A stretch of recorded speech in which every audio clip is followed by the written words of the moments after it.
Oke, Assalamualaikum warahmatullahi wabarakatuh. Kembali lagi di Ruang Mimpi Andri Swadi. Hari ini kita kedatangan tamu dari program studi Pendidikan Dokter Gigi dari Kak Oni namanya. Nanti dia akan sharing-sharing tentang gimana sih kuliah di kedokteran gigi, mulai dari prekliniknya, koasnya bagaimana, apa aja yang dipelajari. Nanti akan kita bahas semua di sini. Iya. Mungkin ada yang tak tertanyakan, mungkin teman-teman nanti bisa komen di bawah biar langsung ditanyakan oleh ke Kak Oni-nya. Oke, Kak Oni apa kabar? Sehat? Alhamdulillah. Oke, Kak Oni. Jadi kita nih kembali lagi nih akan membahas tentang program studi. Nah, jadi hari ini kebetulan kakak lah narasumber kita tentang kedokteran gigi. Mau ya kak ya? Kita sharing-sharing sini ya biar teman-teman semua tahu. Jadi kak, jadi kita mau bahas dulu per SKS nih.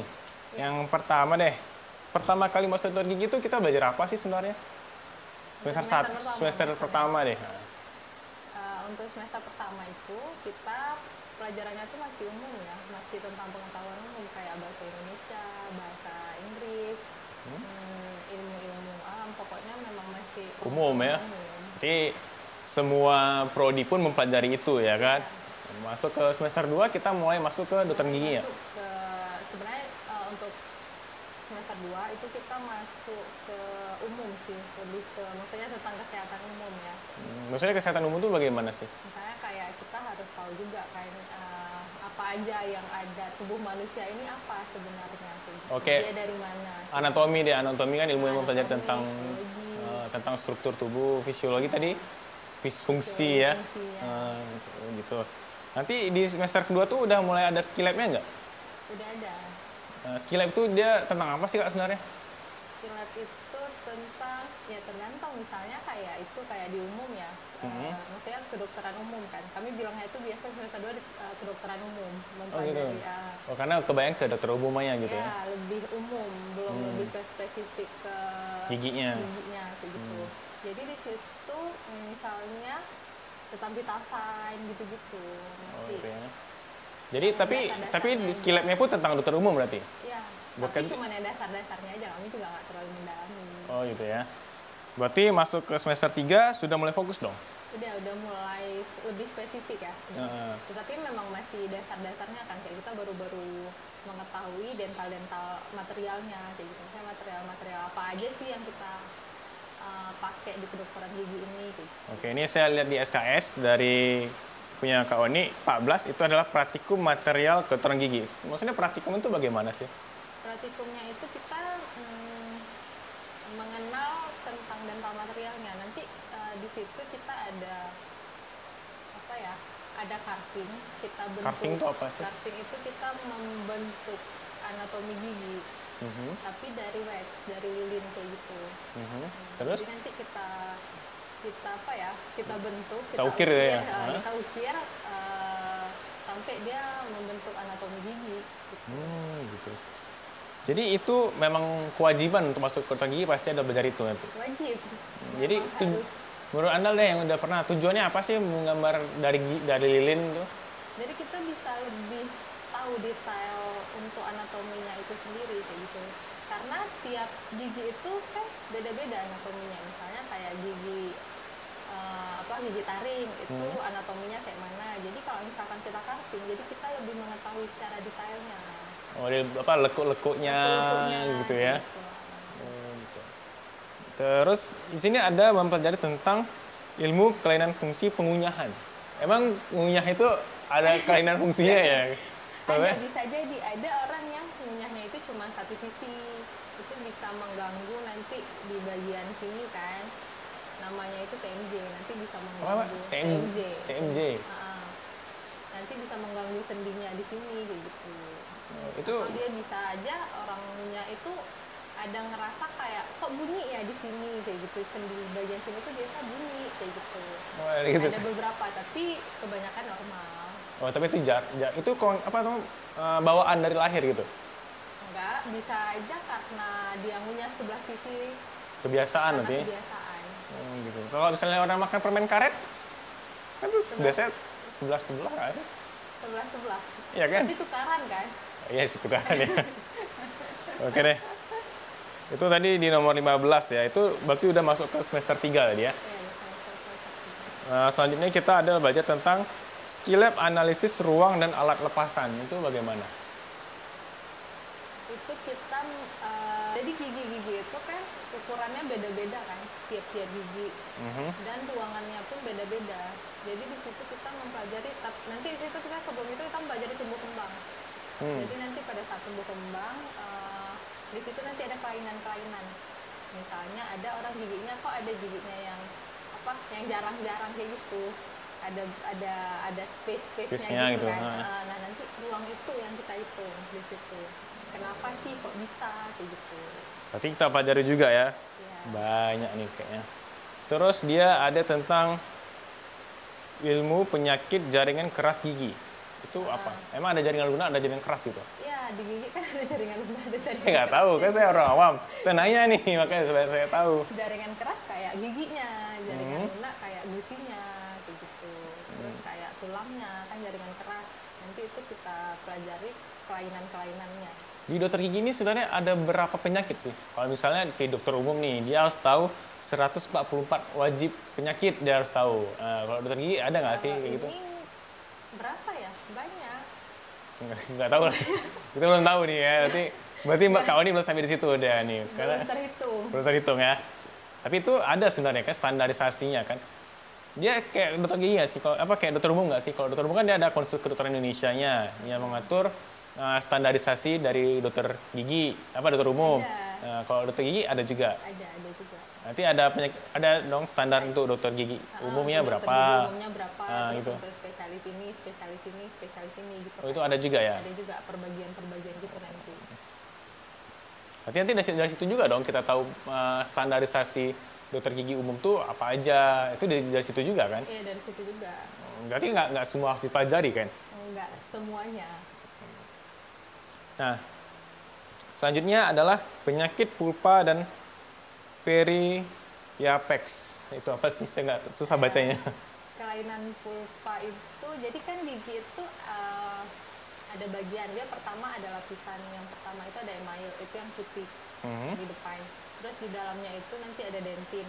Nanti itu yang membuat warna. Lapisan gigi berarti. Lapisan gigi. Jadi pada pulpa itu dia nanti di situ untuk apa ya namanya tempat hidupnya si saraf sama si pembuluh darah kayak gitu. Oh, berarti di dalam gigi ini ada sarafnya? Iya, ada sarafnya. Jadi nanti. Tapi dia benda keras tadi kak? Iya, dia benda keras luarannya, tetapi di dalamnya. Oh gitu ya. Kan dia juga sesuatu yang hidup. Sesuatu yang hidup. Gak apa bang, ada pak tuh. Terus? Apa dah? Pulpa tadi pulpa. Pulpa. Nah, jadi pada pulpa itu nanti kan ada kelainannya tuh, misalnya entah sarafnya mati atau kenapa orang bisa sakit gigi. Itu pasti ada kelainan atau bisa aja rusak kayak gitu pulpanya. Oh, gitu ya. Untuk teman-teman mungkin nanti ada suara-suara aneh, itu sebenarnya kita syuting lagi hujan, jadi ya mohon maaf, tapi akan tetap kita usahakan untuk suaranya lebih baik. Oke, kita lanjut ya kak. Ini terus dia ada tentang skill lab restorasi kedokteran gigi.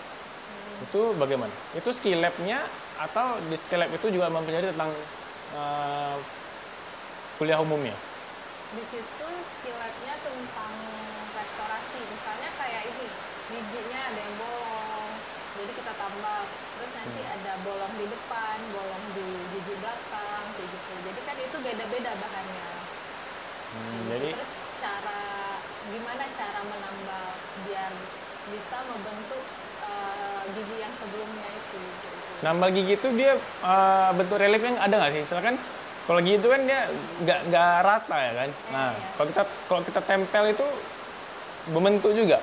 Iya, kita harus membentuk. Berarti diukir juga tambalannya itu. Itu kenapa kita kan semester awal ada casting kan. Nah, jadi itu biar kita tuh lebih detail untuk mengetahui gimana sih anatomi masing-masing dari gigi itu. Itu memang kita tiru sedemikian rupa atau ada? Bisa mungkin sedemikian rupa. Tetapi tiap orang itu giginya kan beda-beda ya. Ada giginya yang kecil, ada yang lebar.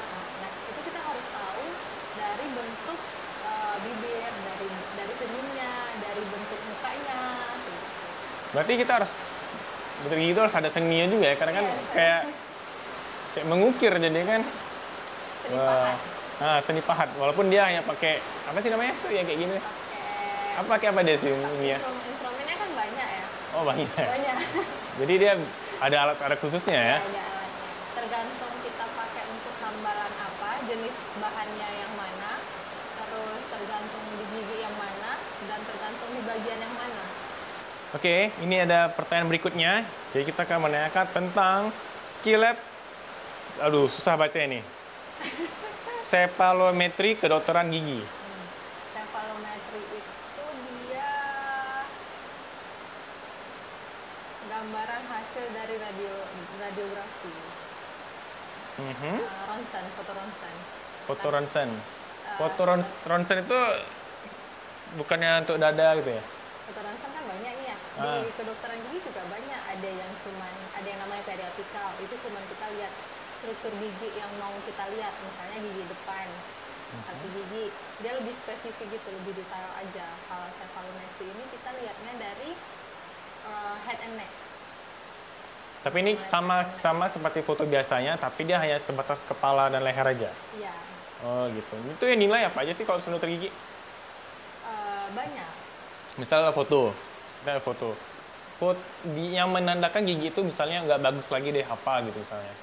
Misalnya dari cepalo ya, kalau kita lihatnya dari cepalo itu nanti kita ada perhitungannya. Jadi nanti kita warna dalam foto itu gitu. Bukan warnanya, lebih ke posisi anatominya. Misalnya dia ada giginya, ada yang lebih maju, ada yang mereng, ada yang lebih mundur, gitu-gitu. Nanti ada yang. Kalau komposisi itunya, misalnya ini gigi ini udah mulai mudah patah nih karena materialnya udah. Nah itu kita lihatnya dari periapikal namanya, bukan dari cepalo. Baik. Oke, nggak apa-apa. Lanjut. Ya, kita lihatnya itu dari foto periapikal namanya. Nanti itu lihat lebih detail giginya ini kenapa. Misalnya kayak tadi kita kan ada perawatan pulpa. Itu sebelum itu kan kita lihat dulu, kita foto dulu giginya. Nanti dikasih nampak contoh periapikal kayak mana, cepalo. Ada fotonya nanti ya. Jadi misalnya foto di gini, kalau misalnya di kedokteran umum dia bisa pakai USG, bisa pakai CT scan, MRI, banyak deh. Nah, kalau misalnya di gigi hanya foto ronsen aja atau ada foto-foto lain? Foto yang lain juga banyak, tetapi itu biasa yang pakai maksudnya kayak MRI gitu-gitu kan, yang pakai itu kayak udah spesialis bedah mulut gitu, karena kan dia butuh, kan ada tumor, ada kanker, nanti dia butuh untuk. Tumor gigi ada? Ada.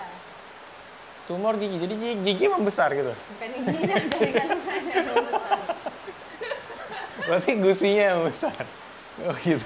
Saya nggak tahu kan tadi kalau saya tumor bahu, saya kan bahu yang membesar. Kira tumor giginya yang membesar, kan saya nggak tahu nih.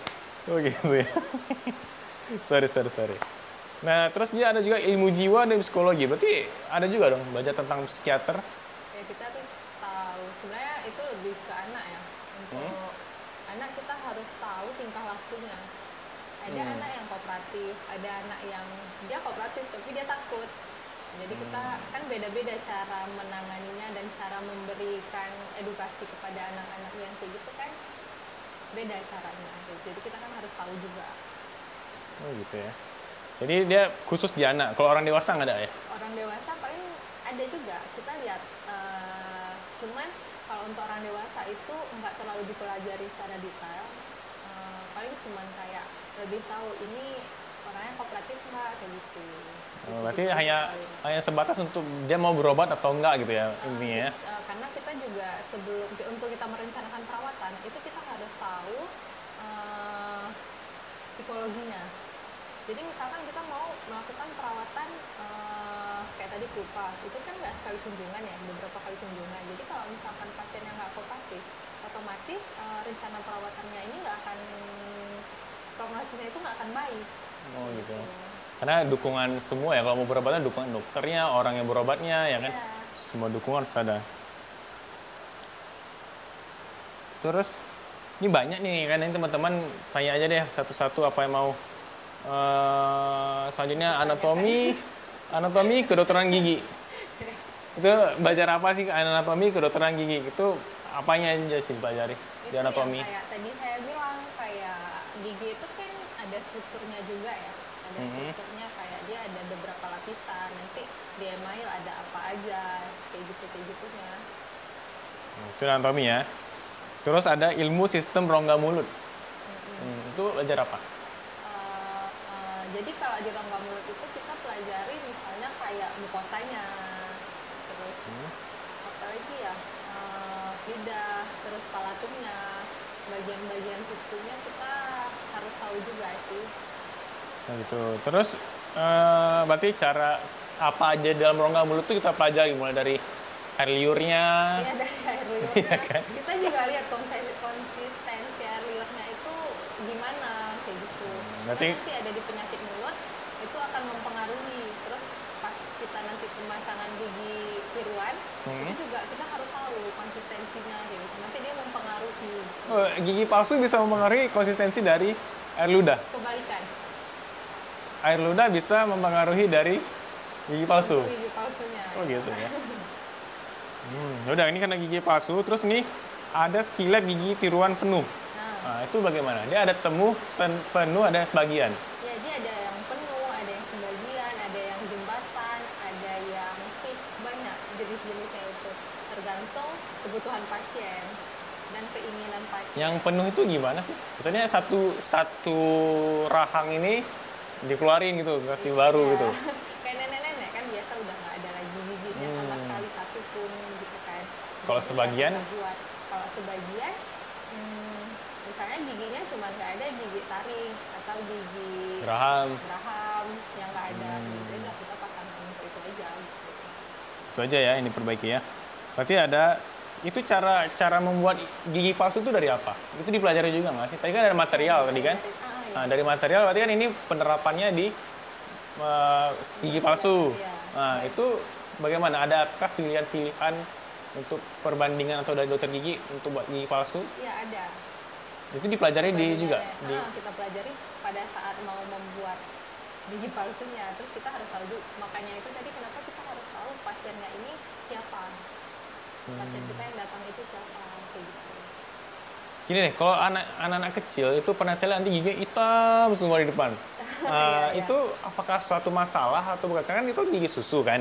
Nanti kan dia patah dan mengganti gigi yang lain. Nah, itu apakah perlu diobati apa enggak sih sebenarnya? Atau perlu pasang gigi palsu juga? Itu jadi masalah. Biasanya itu penyebabnya itu kan karena dia kebiasaan dia ngedot sambil minum susu kayak gitu sambil ketiduran. Jadi kan itu biasa salah satu penyebabnya. Terus dia kalau misalkan umur, jadi kan kita di sini kita harus tahu juga nih, kita belajar juga tentang gigi ini kapan dia tanggalnya. Misalnya kapan dia harus tanggal, kapan dia. Tanggal itu apa? Tanggal itu maksudnya kapan dia harus dicabut. Gitu. Oh, waktu tercabut. Saya kira tanggal berapa gitu ya kan? Nggak ngerti. Oh, berarti gigi itu bukan tunggu goyang baru dicabut? Bukan tunggu goyang baru dicabut, tergantung waktunya. Karena nanti dia bisa mempengaruhi gigi permanennya. Oh gitu. Kalau misalkan dia terlalu cepat, terlalu lama dicabut, nanti dia bisa mempengaruhi gigi permanennya, posisinya. Gitu ya, berarti emang ada jadwalnya ya, bukan tunggu goyang. Bukan keluar-keluar aja. Dulu kayaknya saya kayak gitu, mau tunggu goyang, ikat pintu, tas gitu. Nah, terus ini ada juga kan tadi gigi penuh, gigi tiruan penuh dan sebagian ya kan. Terus juga ada di sini skillab kelainan penyakit jaringan lunak mulut 1. Ya. Nah, itu gimana? Itu dia mempelajari tentang penyakit mulut sih, lebih ke penyakit mulut. Di rahang gitu ya? Di rahang. Itu apa aja sih dipelajari untuk skillab? Banyak. Nanti kita lihat dia contoh-contoh, misalnya kayak dia ada kelainan apa kayak gitu. Jadi dia contohnya itu misalnya kayak bibirnya, misalnya bibirnya nanti ada kelainan. Kan ada tuh biasa orang di sininya luka. Di sudut-sudut bibir. Ya, itu kan kelainan vitamin, kurang vitamin kan? Iya, kan ada manifestasi. Terus kayak misalnya DM, ada manifestasi kerongga mulut. Terus misalnya kayak tadi, kayak air liurnya terlalu sedikit, tapi dia pakai gigi palsu. Nanti pada gusinya itu bisa terjadi kelainan, kayak gitu. Terus kalau misalnya di kedokteran umum itu dia ada inspeksi, palpasi, perkusi, auskultasi. Nah, ini kalau gigi kan nggak mungkin di auskultasi ya kan? Itu. Nah, jadi kalau soal gigi ini apa sih tahapan pemeriksaan itu? Jadi tahapannya itu dia ada subjektif, ada objektif kan. Objektif kan kita lihat. Terus Ya, berarti inspeksi dong, dilihat ya. Ya, terus nanti ada subjektif itu kita lihat, misalnya kita mau cek apa ya, kayak pulpa tadi aja ya, kelainan pada pulpa. Misalnya nanti kita harus perkusi, perkusinya itu pakai instrumen. Oh, berarti gigi itu ketok juga ya? Pakai instrumen. Apakah pasiennya merasakan nyeri atau tidak? Berarti kalau misalkan merasakan nyeri, berarti ada kelainan di bagian periapikalnya tadi. Gitu. Di akar giginya paling ujung. Itu gitu. diketok berarti untuk nyeri kan? Berarti suaranya ada nggak? Suara ketokan misalnya lebih apa gitu nggak ada? Nggak mempengaruhi. Oh, nggak ada ya? Biasanya cuma sakit atau enggak. Gitu. Oh gitu. Mana tahu nanti kan ada orang pakai instrumen yang mahal lebih kokoh pas ketok lebih nyaring atau apa kan jadi bias ya kan. Terus apa lagi tadi? Belum selesai tadi kan? Belum. Apalagi tadi nanti ada palpasi. Kita palpasi bagian jaringan lunaknya, gusinya, nanti kita palpasi apakah pasiennya merasakan sakit atau enggak, terus nanti itu ada tonjolan atau enggak, kayak gitu, menandakan bahwa dia ada kelainan dari penyebabnya itu karena giginya atau karena jaringan pendukungnya. Itu dia dipalpasi, dipegang gigi gitu? Bukan giginya, jaringan lunaknya, gusinya. Gusinya dipegang, terus digoyang-goyangin gitu? Enggak, kita pegang aja, sekali lewat aja, pegang aja. Nanti terasa bedanya, kalau memang ada kelainan pasti ada. Maksudnya dasarnya gitu ya, apa lebih bergerigi atau? Dia kan kalau misalkan ada abses, dia kan ada fistul ya namanya, fistulanya. Jerawat di dalam mulut.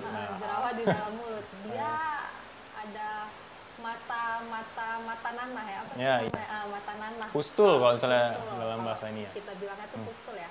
Jadi di situ nanti kan ada kelihatan, terus dia kan terasa lebih ada tonjolan. Kita palpasi. Terus apa lagi? Ya?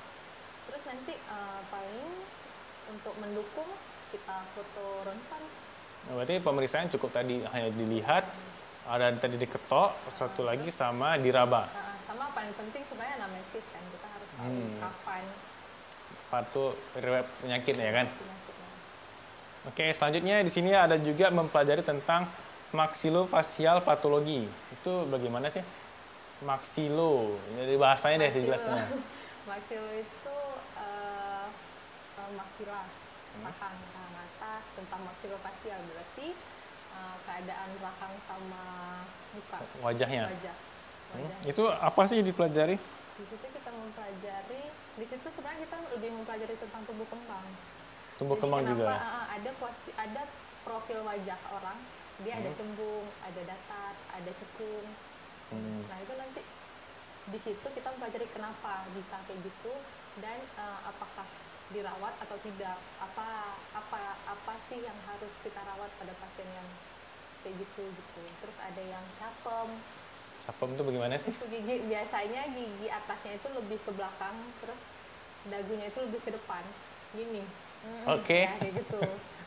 Oh seperti itu ya. Jadi kan ada juga istilah rumor gini, orang memperbaiki gigi supaya membentuk wajah. Ya. Nah, itu ada juga nggak sih? Itu atau masuk dalam bagian ini? Masuk bagian dalam itu. Itu emang bagaimana sih caranya? Kan wajah itu kan dari tulang-tulang besar ya kan? Sedangkan gigi kan tulang kecil, kalau kita bilang gitu kan? Ya. Bagaimana dia bisa mempengaruhi sebenarnya? Sebenarnya kalau misalkan gigi, perhatikan dengan orang giginya itu maju sama giginya itu mundur, dia pasti profilnya itu berubah. Oke. Secara tidak langsung dia pasti berubah. Terus kalau misalkan nenek-nenek, kenapa dia lebih tirus? Ini kan orang tua lebih tirus. Oke. Biasanya lebih tirus. Itu kenapa? Karena gigi belakangnya kan udah nggak ada. Jaringan lunak itu kan dia mengikuti jaringan keras kan. Iya. Nah, jadi sama halnya kayak gini tadi. Berarti kalau misalnya dia akan mengikuti. Jadi kalau misalnya cewek-cewek, aku pengen tirus, nanti aku pengen tua gitu ya. Ada giginya. Gitu kan? Oh gitu. Berarti kalau teman-teman nanti mau tirus, aku pengen tirus nih. Rupanya itu kan suatu degenerasi berarti kan akibat penuaan sehingga terjadi seperti itu. Jadi ya syukuri aja kalau sekarang masih tembem. Kita pengen tirus pasti pingin lebih lebih tegas. Oke, itu berarti sesi cewek-cewek aja yang bahas ya. Kita masuk ke berikutnya. Ini ada praktikum anatomi klinis bedah mulut. Nah, jadi seorang dokter gigi umum juga boleh membedah. Boleh, tapi ada batasannya ya. Maksudnya nggak semua kasus boleh kita kerjain. Pembedahan itu yang bagaimana sih untuk dokter gigi umum? Misalnya giginya itu biasanya ya paling umum sekali itu gigi geraham yang paling belakang. Itu jarang ada yang keluar. Nah, jadi itu kan harus kita bedah. Kalau tidak dikeluarkan? Kalau tidak dikeluarkan bisa, itu salah satu penyebab terjadinya tadi tumor. Kayak gitu. Terus nanti bisa ada infeksi, terus menjalar, bla bla bla, panjang ceritanya tuh nanti. Gitu ya. Berarti itu salah satunya ya, mengeluarkan gigi paling belakang ya. Terus ada juga yang ada giginya itu misalnya kayak gigi tariknya itu nggak mau keluar karena dia ketahan sama tulang misalnya.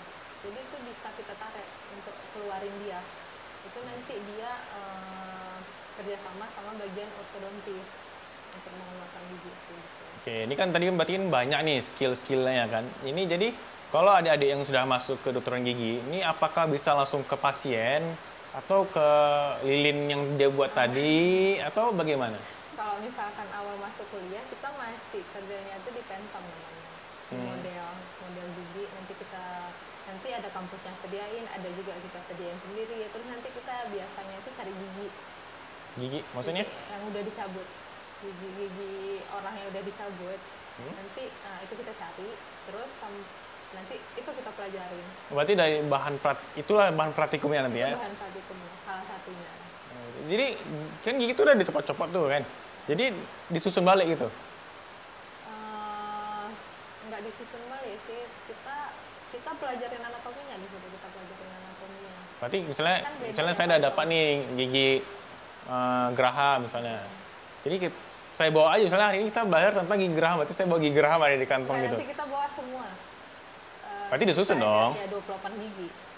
Disusun di atas lilin tadi? Kita nggak susun di atas gigi, kita lihat detailnya aja, nggak disusun di atas lilin sih. Dia lebih kayak taruh aja kayak di atas kertas, nanti kita lem giginya kayak gitu. Nanti kita lihat detailnya kayak gitu. Kalau misalkan disusun di dalam wax tadi, di dalam lilin tadi kan kita nggak tahu detailnya karena dia udah ketanam makan. Oh, berarti wax tadi gunanya untuk apa dong? Wax tadi kita membentuk gigi. Maksudnya setelah dibentuk udah gitu aja? Udah gitu aja. Gak ada misalnya nggak ada jadi dari bahan ini bisa untuk perkembangan ilmu selanjutnya itu nggak ada? Enggak. Oh nggak ada ya? Ada sih nanti untuk di bagian gigi palsu. Nanti ada kita untuk membentuk tadi ya?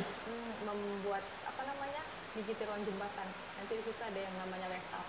Di situ kita buat kayak gitu. Nah, terus nih ada orientasi klinik. Itu bagaimana sih? Orientasi klinik itu sampai ada 4 lagi, orientasi klinik 1, 2, 3, 4. Ya, orientasi klinik itu sebelum kita masuk koas, kita harus tahu dulu gimana koas itu gimana gitu. Oh, berarti ini kayak caranya pakai dental, gimana? Pakai alat gitu ya? Pakai alat, gitu-gitu. Cara pakai kursi. Kayak kursinya. Itu kursi itu sebenarnya mempengaruhi dari kualitas dokter gigi nggak sih? Sangat sih, mempengaruhi sih. Kursinya atau instrumennya? Ini kursi loh, kursi itu pasien duduk. Ya, bukan instrumennya nih. Ya, kursinya kalau misalkan kursinya rusak misalnya, posisinya kan nggak ergonomis. Oh, dari situnya ya. Kalau misalnya instrumennya? Kalau instrumennya juga mempengaruhi. Sebenarnya ada nggak sih standarisasi untuk dokter gigi itu harus apa instrumennya? Ada. Standarisasinya ada, tergantung bagian dan tergantung pekerjaannya. Nah, ini kan adik-adik mau masuk nih. Kan tadi banyak skill-skillnya, pasti dong membutuhkan alat. Iya. Ya kan? Nah, alat-alat apa aja sih dan boleh nggak sih tahu berapa harganya gitu? Kita sharing. Kalau misalkan ditanya untuk itu, tergantung universitasnya ya. ada beberapa universitas yang memang dia menyediakan.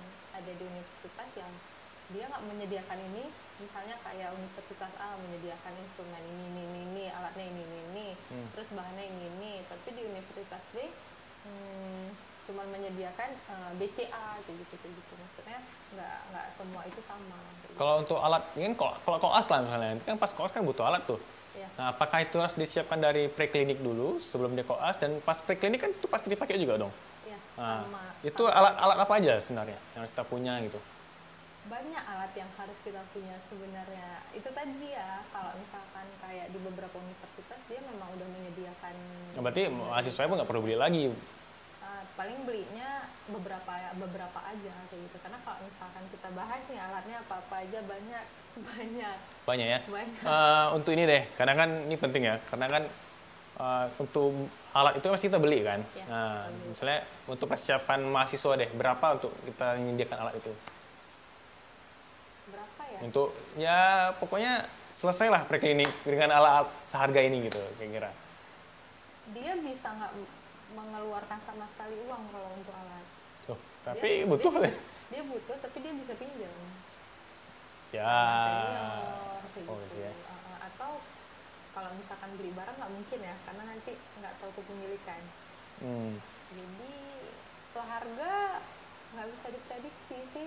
Tergantung merek gitu ya. Tergantung merek, tergantung. 5 juta ada apa nggak sih untuk preklinik aja deh? Nggak tahu, nggak bisa. Nggak bisa bilang. Jadi bisa itu tergantung kebutuhan kalian masing-masing, mereknya mau apa, mungkin mau merek yang bagus, kan lebih beda harga ya kan. Ada harga, ada rupa.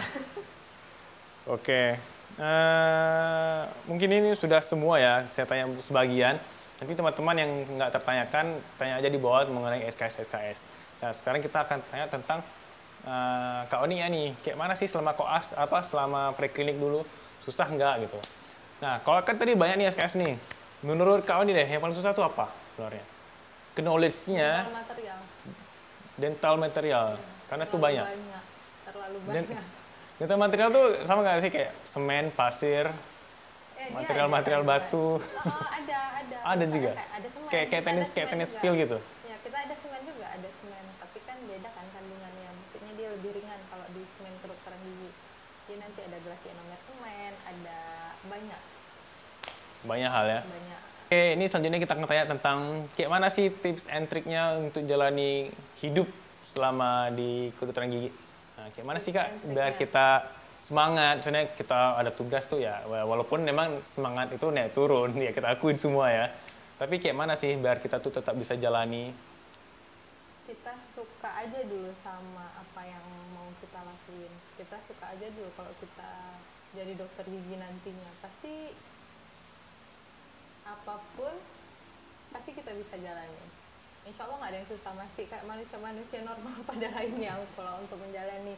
Katanya kalau misalkan kita di kedokteran itu kayak kutu buku, terus baca, banyak menghafal gitu-gitu kan. Tapi sebenarnya enggak sih, kayak saya aja masih suka kok duduk di luar kayak gitu, masih suka nongkrong. Tapi alhamdulillahnya terlewati juga kok kayak gitu.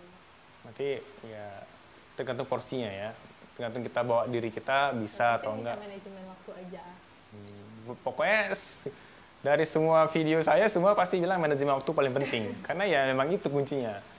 Nah, oke, jadi itu diskusi kita dengan Kak Oni tentang preklinik. Nanti untuk tentang koasnya kita akan buat video satu lagi yang lebih fokus tentang perkoasan, ya Kak ya.